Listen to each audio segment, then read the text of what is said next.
Yo, yo, yo, it's your boy Sir GQ. I'm out here with some very, very well-dressed gentlemen in the waters of Miami in February.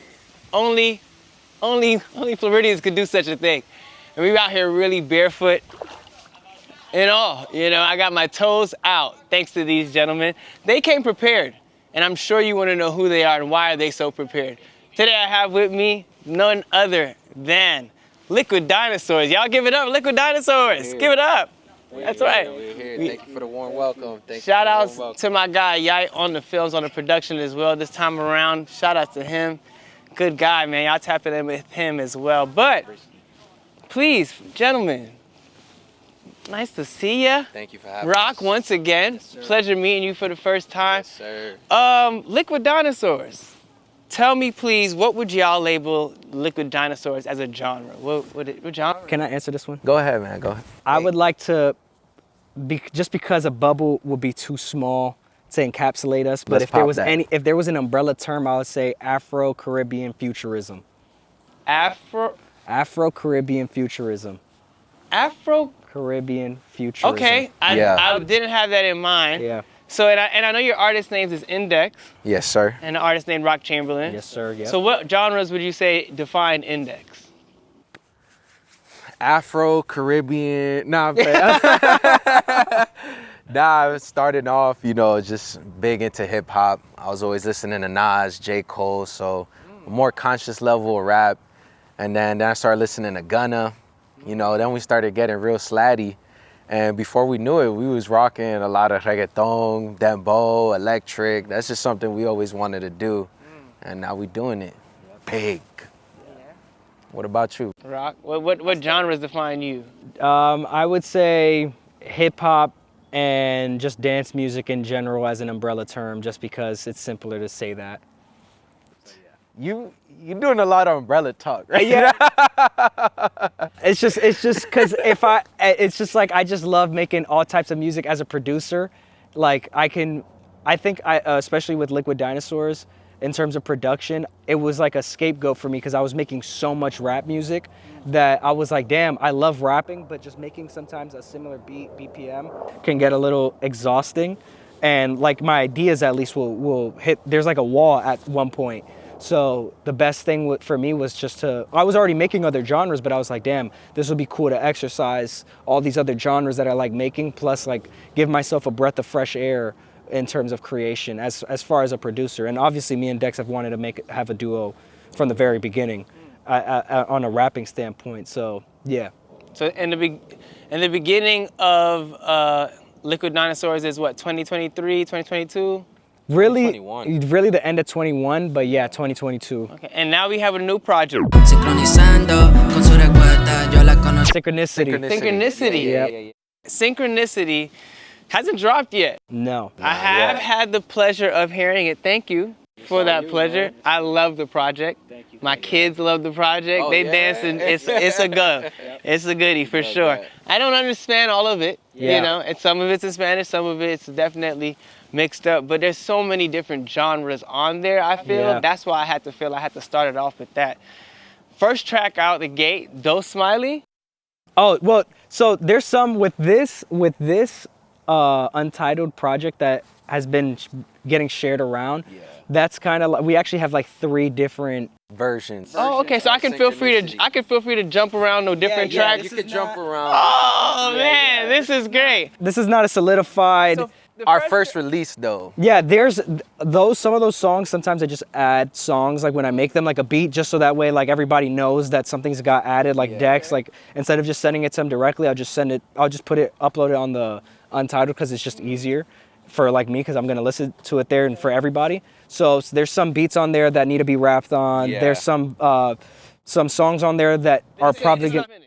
Yeah. Oh shit. That whole project there gets chopped down. Right now it's maybe like 27 songs. Yeah, no, we've chopped this album like a million times. We've been working on it for like 2 years. So if you were to put together all the songs that we made in pursuit of creating Synchronicity, you're looking close to 100 songs. even more. If we're counting beats as well, or just like ideas, there's Yeah. like hundreds. Like I can't even tell you. It took a lot to get to this 24 that I just heard. and even then, it used to be chopped. Yeah. Okay, and it's okay. So, first track that I heard was Dos Smiley, Dos Slimy. It's a beat I sampled Too Slimy. That's what I was. It's an artist that you were telling me about named Too Slimy. You made that beat. Yeah. Have you made any beats on the project in there? Yeah. So a lot of the time, Rock is the pioneer for producing, but I moved out to Orlando around 4 years ago. I went to Full Sail, and there I started to learn how to engineer. You graduated from Full Sail? Yes, sir. In March? Yeah. May. May. Yeah. Congrats. As my boys say, we're fools sail. Because I paid 90 bands. But I did learn. Thank you, bro. I appreciate that. That was a big milestone for me. But what I took most from that was how to produce, how to engineer. I was coming from a position where I had to come to Rock if I wanted to make a song, if I wanted to record it, if I wanted to mix it or master it. So I'm like, how can I put what I care most in the hands of someone else? Especially if I didn't have the financial means to hire an engineer, whatever the case is. So by the time I started producing, I already knew how to engineer. And so when that came together, I kind of just skipped making bad beats. And I was just coming in to straight good stuff. And Rock started off as a producer. So you're getting my early perspective on certain drum patterns or chords or progressions that normal person might not do because of how the order that I went in and learning how to mix and then produce. So it's That was like one of the strong things, especially like in the first project as well. Like because he still knew how to produce, but like he was saying, the way that he would go about it was just super obscure. Like the way that I would do it as well when I first started making beats, it was like just kind of randomness. So it was all about like controlling that randomness essentially. So since you said that we didn't have a particular order in all of this madness as he was just explaining right now, ritmo fracturo? Yes, sir. Is that how you say it? Fracturado. Fracturado. Yeah. Definitely one of my favorites. Yeah. Reggaeton vibes to the core. Yeah. You know what I mean? And there's a few joints like that on there, like Rompelo, Mastelo. Towards the end of what I've heard, Coqueta, Punto 6. Punto 6. Punto 6. It's really Punto G. But we were trying something with the track titles, with like changing some of them numerical. Okay, yeah. We're just trying to see how that would translate. No, I like it. Like I said, I love ritmo fracturado. Yeah. Like I said, it gives reggaeton vibes, but I can feel the inspiration of like a Kanye Yeezus vibes, 808 familiar, and then there's like, this is a whole dance track, like Jukin, Wu-Tang type of. Little Jersey Club. Right, and then it's just like, it breaks down into that second half. That second half is like some real slimy, real sturdy, like I love that. And it's just like, this is so much. By the time I got to that, there was Mata Pata, there's Big Bang Theory, which gives me grime, UK dance inspirations. You got Mata Pata. I feel like out the beginning of that right there was just like how y'all engineered it. I felt like I was at Juve. Like I'm a Jamaican. I know my man's is Puerto Rican and Panamanian. You're Dominican. So yeah, I'm familiar with the carnival. So I feel like I'm behind the truck. I made that song right after Carnival. I felt it. Immediately after. They call it tabernacle, that's what they call it. It's like when after you go to Carnival and you miss it so much, you just everything reminds you of it. Everything you like, I was Carnival, so you just be doing stuff in remembrance of it. So people will be listening to soca music in their car who love hip hop every day. It's just now they just take over one. It's like 9 a.m. Bro, this is not you. It's like, dog, you understand? Carnival was lit. Exactly. Was that your first time at Carnival? That was my first and only time that I've been. I haven't gone back. This was like in 23. Right after Speed of Light dropped, and I was like, yo, this will be a crazy direction to go in, like following this like carnival type vibe. Again, that was 2023? 2023, yeah. Y'all took a little gap around 2023. Before y'all so I'm gonna say y'all had 2022, y'all dropped the project. And then there was a little gap, but then 2023, y'all did a joint project with the artist Suze. That was, what was that called? Agua Bendita. Agua Bendito. Holy water. Holy water. Yeah. Translators on deck, thanks to these guys. So how did that come about? How did that become a thing? Y'all just went from dropping a project, kind of just let everybody just live with. What were y'all doing in between that time leading up to that project? That's actually an excellent question, because it really pioneers the direction that we went to with this PJ. But obviously, Rock was working on Speed of Light. I was just working on my own music. Yeah, amazing.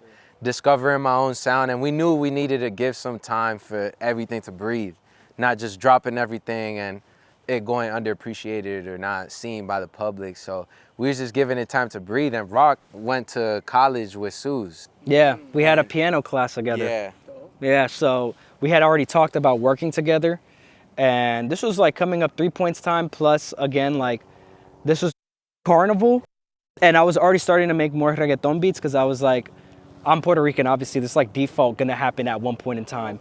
So I just started making them, and I was like, damn, my rapping in Spanish wasn't like, it's still like not even like the best, but I still do It's pretty good, but it's not where you want it to be. So I was making more reggaeton beats, and I needed people to rap on them essentially. And Dex, obviously, that's something that we've been doing from the first album. He did on Eyes and Ears, where he dropped the verse in Spanish, and even on his own. First one, yeah, exactly. Well, released. He had also on his solo album that hasn't released. Oh, yeah. Stop snitching, bro. No, that one's not coming Why are you out. snitching? He holds that one close to his heart. Yeah. He told you about that, not the world. Sometimes you gotta make one just for you, man. What a friend. But no, it's all good. But no, but Yeah, essentially, I just needed people to rap on my beats in Spanish, and obviously Suze and Dex are fine. Perfect. So, and then like I said, like you guys were making different genres before that. Yeah. How is making and marketing Latin music differ from the other genres y'all were making before? Man, this is super fire, because it's just native to us. You know, I remember before we even started going heavy in this direction, my mom was always like, yo, you gotta make something that's representing us. Like, you know, like some shit that your grandma could hear, it actually know what's going on. Yeah, right. So really we just tapping into what's home, you know, our Caribbean side, the Rican side, and then obviously being from up north, Jersey, New York, like tapping into that just felt very organic to us, very natural. Nah, speaking of tapping in, man, I tapped in with y'all as well. I tapped in with my guy Rock, his good old Twitter account. Follow our previous interview for our other interview pull-up. No, before you even go and start saying anything, you know how many times I've drafted something just out of pure, I'm like, somebody's gonna say something about this. I don't know who it is. It might be Sir DQ, it might be anybody, I really don't know. And I just draft shit. I just draft shit. Sorry for jading you. I apologize for scarring you like that. But I must say, you said some things like on March 6, 2025 at 2:24, you said, I finally made a song with 100 stems. Technically, because it's 3 songs in one, but still. Oh, that might have, oh, that's Polarity Switch. That's Polarity Switch. We combined 3 songs into one song. And then on top of that, we had a lot of like sampling from like old school house tracks. Your pops, didn't your pops throw us that track? Jungle Brothers, Girl, I'll House You. That's Shout out to Jungle Brothers. That's like type of vibe. Like I said, that I could tell y'all some earthy brothers. Like when I hear tracks like what's the name of that one track? How'd it go? No. It's don't worry about it. It'll come back to me. But there's a few good ones on the lower half, like Low Lights. Low Lights, I can tell y'all some earthy brothers and y'all some earthy loving guys. Like that felt very more Tribe Called Quest, up my alley type of music, hip hop. I had that track on repeat on the way here. Like this, I'm trying to figure out what's the question I want to ask behind this. And I'm like, besides, I just love this song. Like this is a goodie. But speaking of sampling, you said you had sampled a lot. You had said sampling music makes you feel like it makes you a fraud. Yeah. It does actually, because personally, me, I hate sampling. Like, I have like a love and hate relationship with sampling, because like, yes, there's an art to sampling and I sample, but at the same time, I just feel better when I make it original. Like, and I think about the idea of somebody sampling me in the future. And like, if I'm constantly sampling, I don't know, like, it's like weird. It's like sometimes I love sampling and sometimes I hate it. And it's just sampling just feels like too easy for me sometimes. So that's why it makes me feel like a fraud. Because How would you feel if down the line you hear someone sample your shit and they went harder than you? Sampling how much you made. That's fine. I don't care. That's cool. I actually like think that sampling sometimes is fire. Like I said, there is an art to it, but yeah, there is like obviously, it's like, for example, it's cool, and it's like a reference when you sample somebody from like 10 years ago. But if you were to quote unquote sample somebody from like right now, like Drake just dropped an album, and then the next day I dropped they're gonna be like, why did you steal Drake's shit? Right. Like how you did with Too Slimy. Yeah, like exactly like what I did with Too Slimy, exactly. So it's the same concept. It's like sometimes it's fun and I do it for fun, but then other times it's Gives you a little weird feeling. Yeah. And I don't know why you laughing so much. You said some things too. Let me hear it. Yeah, nah, yeah, mister. I miss how I consume music before I train my ears. I just want to go back. Go back to what? Bro, that's such a good one, because when you start mixing and engineering, you really do have to train your ear to listen to all the nuances of not even just music, just life in general. You know, how we're out here in this open terrain and you're hearing the planes go by and you're hearing music, how that's reflecting off the water, how you got it being absorbed by the forest. Like, your ears are just perceiving the world differently. And what I meant by that is like, man, I can't throw on a track by someone that I rock with and I'm not paying attention to how it's mixed, what snare they use. Yeah. You know, did they do a reverb throw at the end, or like, in your head, like I would have took this. yeah, bad like snare selection. yeah, ew. Or damn, they didn't duck that kick and that bass. You know, like this shit muddy as hell. Like, and before I used to just throw some shit on SoundCloud and it used to bang. If it just bangs, it bangs. But now, mentally, I'm just always breaking it down. So that's really where that came from, man. And you came from some certain days, man. Yeah. Like you had 26 days. You know, on one morning, or should I say nighttime thought for you. Yeah. 11:32 p.m. on July 4th, 2022. You said day 26 of my semen retention. I think I'm finally understanding what life is really about. What is life really about for you now? Man, let me tell you, You man. still on that retention? I'm still on the retention. Oh, okay. I think my seed's soiled. Nah, so that actually branched off to 150 days of semen retention. And I saw this video where You still eat box though. Yeah. Yeah, I still eat box. Though. On my gay girls, I'm eating box. Nah, but Being boxed. yeah. Stop it. Let this man speak about his retention days. Yo, so I saw this video where this one girl, she was just like, as a man, if you can't have a period of your life where you abstain from your desires, then you can't prove yourself worthy of your goals and what you want to attain. And, you know, I just like every teenage boy, I started watching porn and I'm like, I'm a hornball, you know? So that's obviously, yeah, man, it's a terrible habit, man. It affects the brain a lot. And so I just got to thinking about that, and I got to thinking about how, like, damn, a lot of my decisions are revolving around, like, getting a shorty or doing some shit like that. So I was like, you know what, let me just abstain, keep my energy with the right components. You can make another life with that. So I just started redirecting that, you know. And that was after a heartbreak too, so I dropped hella weight and started going back to the studio every day. Yeah, word up, man. Yeah, shout out to her, man. Seasons and reasons. 100%, man. Seasons and reasons. I always tip my hats off to that, man. You know, sometimes someone can make a decision you can't at the moment, so. You guys came through some very good days. One of my favorite tracks is Is It Cool? Is It Cool? And the track that I heard after it, Is that what you like? Is That What You Like? Yeah, we call those the sisters. You know, I would like to quote you. I would like to quote you on one of these tracks. I know what you like. This guy's a good spitter, all right? And this guy Index, you know, as he's getting checked up by his friend right now. What a good guy. It's just a Teammate. You guys did I Know What You Like. And you said, phone be on D&D because I'm digging deep in between the knee. Yeah. Got a B&B just to have a place she can be a freak. Told her the week we can hit the beach. Yeah, I took her to the Turk. She gave me that Keikos. Yeah. She put in that work. She gave me that Halo. Yeah. She gave me her word. She stuck it in cursive.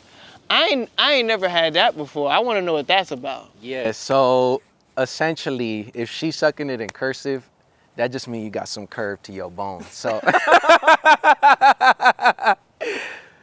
so regardless of what language she speaks, she gonna have to talk in cursive with me in the mix. I didn't see it going there, but I get it now. So you guys have a lot of reggaeton inspirations on here, but one of the first tracks that I heard with a different genre inspiration was Thunderstorm. Thunderstorm is very house. Yeah. What are some of y'all house inspirations? For house music, I mean, honestly, my best thing is like I just go out in Miami. I'm not even gonna like name an artist. It's just like I just tell me what's like yeah, what's like your first discovery, when- what's your first interactions with house music? with house music. My earliest discovery is Azealia Banks. Azealia Banks is fucking phenomenal. She's like so fire. Okay. And when I heard 212, that's like the early seeds of LQD. Like when I'm like 12 years old, and Skrillex too, even though that's dubstep, but like those are like the early foundations for me personally of like wanting to make house music. Later on, it's like K-Tronada, even though it's like more dance. But yeah, K-Tronada. We got that on here too. Yeah. We got that type of vibe on here. Yeah, A lot, absolutely. Especially in that, so on. Yeah, and so on, definitely. So for Thunderstorm specifically, we're actually on something with another DJ from out here, Coffin Text. Okay. Um, familiar. yeah, she's fire. We're actually just talking about that today. That might go on a whole nother album with her because she wanted to do some more house stuff and Club feel. yeah, more club feel. So Coffin Text is definitely definitely an inspiration on that as well. BSP. Yeah, we have a project called Backshot Potential. BSP. Backshot potential. Yeah, got a lot of backshot potential. I'm interested. Yeah. Yeah. That's the placeholder name right now. Yeah. We haven't decided on a full name, but it just got a lot of backshot potential, so that's why it's been named Backshot Potential, BSP I mean, Inc. those songs bang. Yeah. They got that. High potentiality. Yeah. And then I feel like y'all do it for me too, cause I'm a Jamaican. Y'all have y'all dance hall moments. Yeah. Like Rewind is it for sure. Girl, you need a rewinder. Girl, you need a rewinder. Like y'all done had a piece of oxtail and jerk chicken in y'all life or two. I can tell that. And then I can feel like you're very well versed. Like y'all have very obviously with y'all music, a wide palette is being discovered and being attacked. And I feel like you did a few traveling of the world as well. Yeah. You went to Japan. You went to a few places. What are some of those places that you went to, and what did you appreciate and value most about them? So for me personally, within the last 2 years, I went to Japan twice, and I've also been to Korea. And one thing I absolutely admire about both countries is the swag. It's out of this world. It's like every day's full competition. And that's how I live over here. Every day I'm always putting that shit on, because you never know who you're gonna see. So, and I've been in the position where I didn't put a fire fit on, and then I met somebody of importance, and not that your outfit really matters that much. You know, you could have snapped. Exactly. And you would have felt more comfortable. Exactly. And that's just, I've always loved getting dressed. Even in middle school, one best dressed. I always got to throw that out there, man. One best dressed in middle school. But yeah, man. So outside of that, yeah, the swag, the cleanliness, the food, also like the people, because everybody over there is Asian. Like, because I'm not Asian, they were just like taking pictures with me and shit. Yeah, whoa. So yeah, definitely people would just treat me mad cool over there, except that one lady in the subway, she screamed at the top of her lungs when she saw me. Yeah. So outside of that, yeah, Japan, Korea, mad fire. The food's incredible. The swag's out of this world. Are you a voyager yourself? Yeah, man. Last year I went to Spain twice. I went to Segovia, back to back, B2B. First time I went with my two hushies. What is a hushie? Glad you mentioned. That's a term that I've been trying to put out there. It sticks very well, but essentially a hushie, you know, a little hush puppy, someone you rocking with, but you want to keep it on the hush. But you had two of them. Yeah, two hushies. You got two hushies. Two, left, right. Did they sit together? They perch up they well. perch up well. Yeah.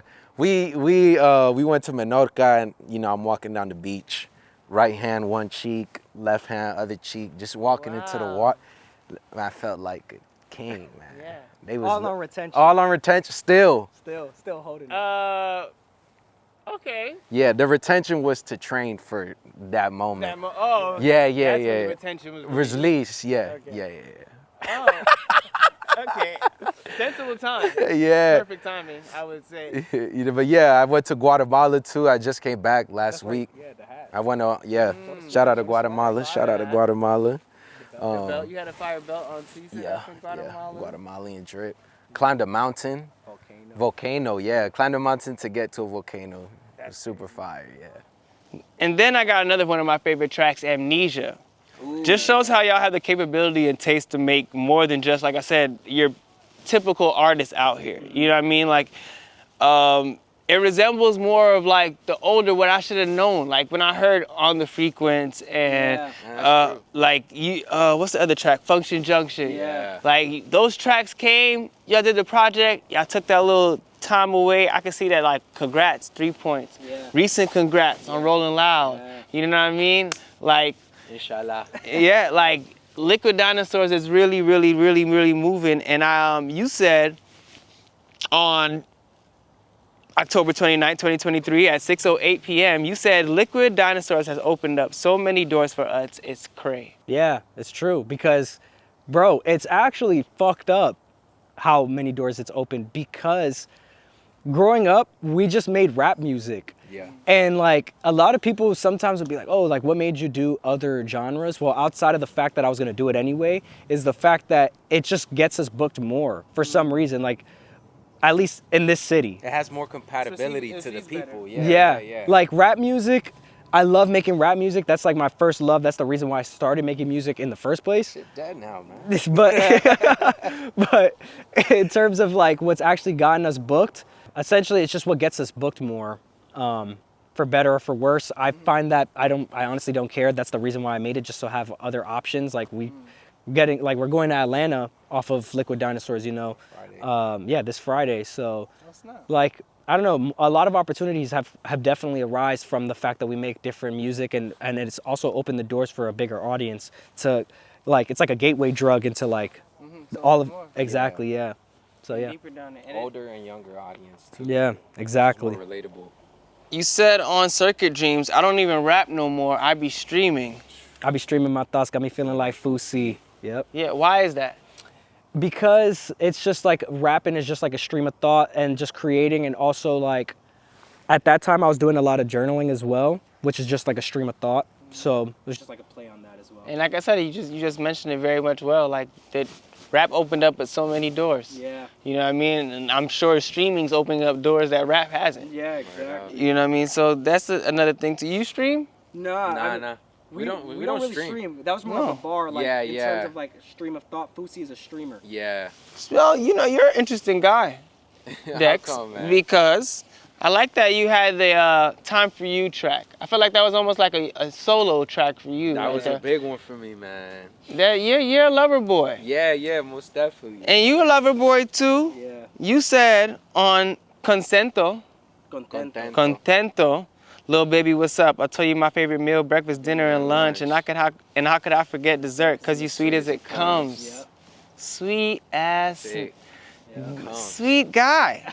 You know what I mean? Like, you guys are definitely just so, the possibilities are endless with y'all. You know, like, I don't know what, y'all could attack it so many ways. Like 1-2 Walk is a very house dancehall type of track. You know what I mean? Like, yeah, it gets you moving. It's like the capabilities are endless with y'all, man. I feel like what's really in y'all. So with Contento specifically, I remember like right after that song, like funny you mentioned those two songs, Dex was like, man, you stay rapping about your shorty, man. You got a song where you don't mention her. And then I made you to make a song without mentioning your girl. And then I made Circuit Dreams. And Circuit Dreams is that where you said that I don't even rap. Yeah, and I shouted out my whole family instead. I shouted out I said about my girl. yeah, and I shouted out every cousin. I rap about what I love. I can't help it. Yeah. You know, it's funny. Then after, his girl and I are like, Damn, we ain't got no shout out on circuitry. You said all them out. Yeah, literally. And you forget about us. But you know, you said when God made me, he said, let me put some arms and legs on a diamond and let's see what happens. You said that at 2:19 in the morning, July 19, 2023. Hell yeah, man. That statement stands true to the death of me until after. If you don't see your value, no one else will. So that's how I view myself, you know, and until the world sees it, you know, I will continue to view myself in that manner. Damn, I didn't even know I said that one. That was fire. Sorry, man. That's a big one, man. I'm a fan of you guys. I love you pulling out those tweets. That shit is so fire. Thank you, man. It's a part of my style. It's my Nardwuar effect. In July 7, 2016, you said, how can you reverse a circumcision? You said. Computer. Reverse circumcision. Computer intensified girth. We got it. All right. Computer, shut down these airplanes. Computer. No. Send me this album to ROC Chamberlin. You know we got diss songs. Oh yeah, we have diss songs against each other. We did a whole diss. It's so funny. Fire, bro. I actually, it's so much lore behind it. Actually, It's too much. too much lore behind it. Those diss songs are so funny. I know. All in 24 hours too. Yeah, it was quick. It was like, yo, if you don't respond, you a bitch. 5 songs flew up. Yeah, 5 songs flew up. That's the fastest return time on a verse. Yeah, it was literally in the same era. Yeah. Claire. All right, and so basically you view yourself highly in a good light. And that's what I say, like y'all put that forward and very prominent in y'all music of being positive, talking about good, you know, a positive view outlook on yourself and others. And I think it's so great that y'all have that balance to be able to make this kind of fun music where, like I said, polarity switch, Yeah. how do I say it? Esta blanca is acá. Okay, the blanco is here. Okay, yeah, for surely. That song feels like that. And Matelo. I mean, not Matelo, Rompelo. Rompelo. You were speaking some stuff from some fun nights. You guys ever had a? Oh hell yeah. Has Miami ever blessed you guys with a one-night stand? Oh, I mean, I've been out for 8 years, so yeah. We don't speak on that. Yeah. Yeah, and I'm celibate. Yeah, he's celibate. I sell a little bit of dick here on the side. Oh man. And just to go back to something for real, like you said, like y'all are very funny. Like I said, y'all view yourself in a good light. You even said that you view yourself as a cartoon sometimes. Yeah, I actually. I'm gonna tell you when you said it. At 7:50 p.m. at January 12th at 2026 this year, Mexican reggaeton makes me feel like a cartoon. When you play Mexican reggaeton, it is literally the goofiest shit ever. It is so fire. And that's what's kind of been steering me into my new, like, I've been posting like the Dos Slimy beat, Two Slimy's Mexican. Yeah. And that's why I was like, oh, it'll be fire because Mexicans started making reggaeton. So I feel like, you know, it'll be some cool shit to do that. And yeah, like La Obsession Factory, fire. What is that? They're like this new group coming out with Danny Graff, I forgot his name, Donnie some shit. He's fire as fuck, and I just recently found their shit. And Enza, I think is his name. And yeah, there's just a whole bunch of, like, there's this new wave of Mexican reggaeton artists that are coming out that are super fire. Got my toes in the water, ass in the sand, not a worry in the world, but a cold beer in my hand. Life is good today. So, y'all, like I said, y'all have just endless possibilities, and I love that about y'all. What's next right now for y'all? Besides y'all have the show on Friday, I mean, y'all going to Georgia on Friday. Yeah. What's next for Liquid Dinosaurs? It's not. Yeah, really. Honestly, our plans are to be the biggest global artist on the planet. So yeah, whatever comes in between from here to then is in our scope of is in our scope of goals to achieve. So Music video. music video, yeah, shows, album. We tours. actually have a short film coming out as well, along with our album. So that's gonna be cool. The rest of the Synchronicity album, obviously. Yeah. A lot more shows, a lot more festivals, and yeah, definitely want to do a tour as well, like with LQD. So yeah, all that. And shout out to everyone that's been involved, Yeah. played a part, whether it was a production or even a conversation that led to an idea, whatever it is. It's all aligned, it's all synchronizing. It's a big ass dog. I thought that was a fucking coyote. Yeah, no, it's a dog. So yeah, man, we just wanted to thank everyone that's been involved with the PJ, that's helped us produce, PJ, record, project. project, yeah. Let's abbreviate everything. Yeah. That's the style, you know, that's what we do. But TTS, that's the style. yeah, that's the style. Well, my Yeah. style usually is doing an intro, and I can't believe I didn't get to do that for my guys at Mr. LQD Liquid Dinosaurs you see. I'm with the ROC, Mr. Rock on the left of me. In between, we got the Index, the Quick Flex. Never gonna be like the rest, cause they doing reggaeton the best. And they ain't gotta be like the rest of y'all, because they always got the chest of y'all, which means they right at y'all neck and at y'all chest. So y'all have a little competition that y'all might be upset. But it's okay, cause Liquid Dinosaurs is what's up next. So shout outs to y'all and Yite in the corner of best. My dog Jorge, that's my homeboy for sure.